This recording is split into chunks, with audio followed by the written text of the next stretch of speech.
Okay, it's approaching that time again. We should expect to get Tesla's Q4 delivery numbers within the next week or so. I've already run various cases on what we might expect, so I've had a few runs at this already.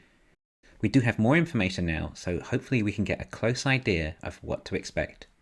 Now, if you recall, we had 241,000 deliveries in Q3. The Q3 deliveries number was a record for Tesla, but we expect another record deliveries for Q4. Hardly that surprising, what with Tesla being a growth company. So how many more vehicles do we think Tesla delivered this quarter than the last?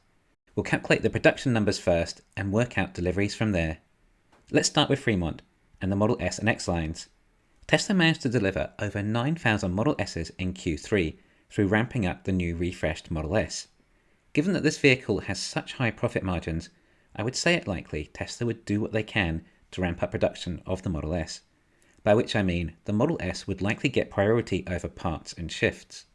At its peak, the old Model S was up to almost 15,000 units a month.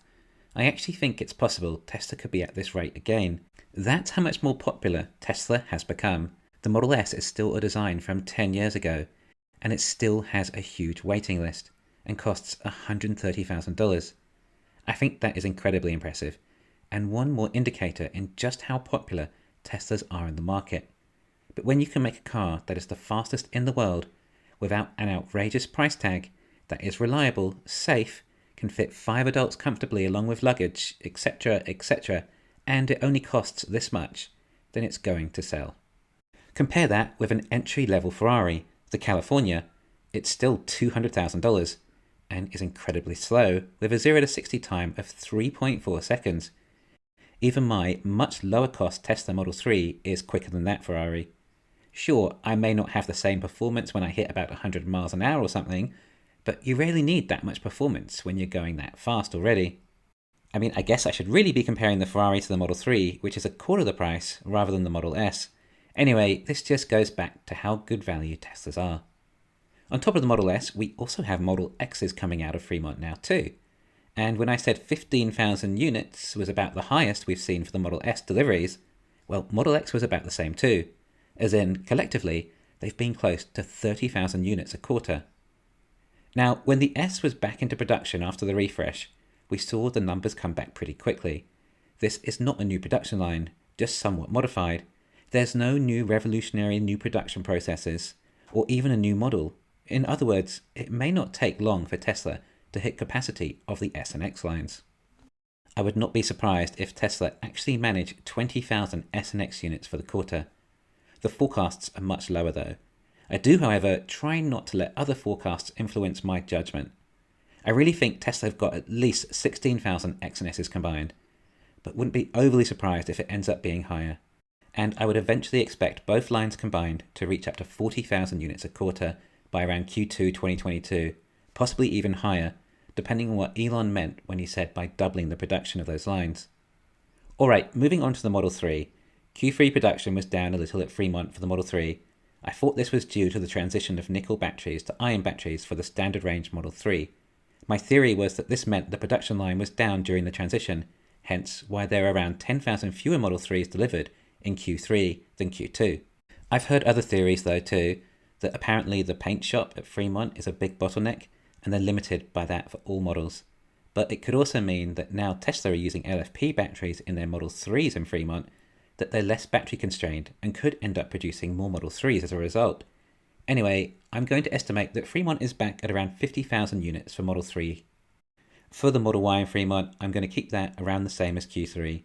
I don't want to deviate too far from the last quarter for Fremont due to potential bottlenecks resulting in limited capacity. I think this is realistic. It's similar to what Fremont was doing in Q2 with the 3 and Y, and we're just adding on these extra S and X units. This gives us a total of 121,000 units produced for Fremont. Alright, on to Shanghai, which is a bit of a wild card. We were recently given Tesla's November production numbers at 57,000, which was a bit higher than the delivery numbers at only around 53,000. We had October production numbers at 55,000, down slightly from 56,000 in September. The thing is that in October, it is well believed that the factory was down for a whole week due to national holidays, which makes it difficult to calculate the Shanghai numbers. If Shanghai was down for a week, then production capacity is at highly impressive levels. so much so that we would recalculate the capacities of all the factories. It's just been difficult getting any tangible evidence from Tesla whether this is the case or not. It will also influence December's production numbers too. But there was no major holidays in November that might have resulted in downtime too, yet it was a similar number of units to October and September in production. So what if October did have no downtime and the Model Y factory wasn't really hitting 1,600 vehicles a day? Except now we're also hearing from the YouTuber Woowa that we're seeing a new Model Y come out of the factory as often as every 38 seconds.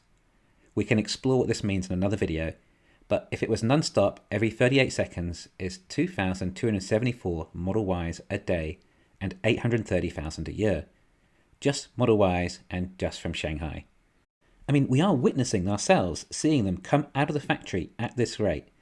And this was the fastest rate, but it also ranged all the way up to every 44 seconds for a new Model Y coming out of the factory too, which still comes to 1,964 Model Ys a day. Like I said earlier, when we get these reports, even if Model Y is at around 1,600 units a day, it's a really big deal. Anyway, this video is from December the 24th. In other words, this is happening in Q4 that I'm trying to predict. So what am I to do here? Is it possible there was a holiday in October and November was just a low month, but December will pick up? Or is it possible there was no downtime in October and that's just the current rate, and to expect something similar for December, i.e. around 57,000 units perhaps? If we went with 1,600 Model Ys a day and 800 Model 3s, then that's almost 75,000 units. So what am I supposed to do? That is quite a discrepancy, let alone a potential rate of in excess of 2,000 units a day. I think I'm going to take 75,000 units for December, but give it an 80% uptime, which comes in at 60,000 units for Shanghai in December. When we total all of those up, then we're at 173,000 models produced in Shanghai for Q4, which would mean a total of 480,000 from Shanghai for the year. Although, if you recall, we did briefly hear from an executive from Tesla China claim that they could reach 500,000 for this year, which means December would have been closer to that 75,000 units for the month. It is generally believed that Tesla are producing around 800 Model 3s a day in Shanghai. Using that as a benchmark, we get to 123,000 Model Ys from Shanghai, which brings us to a total estimated production for the quarter of 294,000 vehicles. Now that is a 24% increase in production quarter over quarter, which is pretty impressive. As I say every time I do these estimates, it's the production numbers that matter, not the deliveries, as Tesla can inevitably find a buyer for every car they make. We want to see their production levels increasing. However, Wall Street will mainly care about deliveries. So how many of these vehicles will get delivered then? Well, in Q3, Tesla actually delivered nearly 4,000 more vehicles than they produced coming from inventory. On top of that, Elon has said this quarter that not to be too hasty in getting deliveries pushed out and focus more on the costs. Therefore, I believe the delivery numbers will be fewer than the production. At a guess, I think 290,000 vehicles delivered for the quarter. That would bring the total for the year to 921,000, which really is good. It's not far off 1 million. And given that those 1 million projections for the year that most of us were doing at the start of the year included some deliveries from the new factories, then considering this is just from Fremont and Shanghai, then it's very impressive. But it sure be good to get those new factories operational. Now, I hope that's not too disappointing after our exciting bull case of Q4 we explored earlier. Those forecasts were based on the success coming out of China, which we have still not yet validated. These delivery numbers are going to give us some great new intel though on what's going on.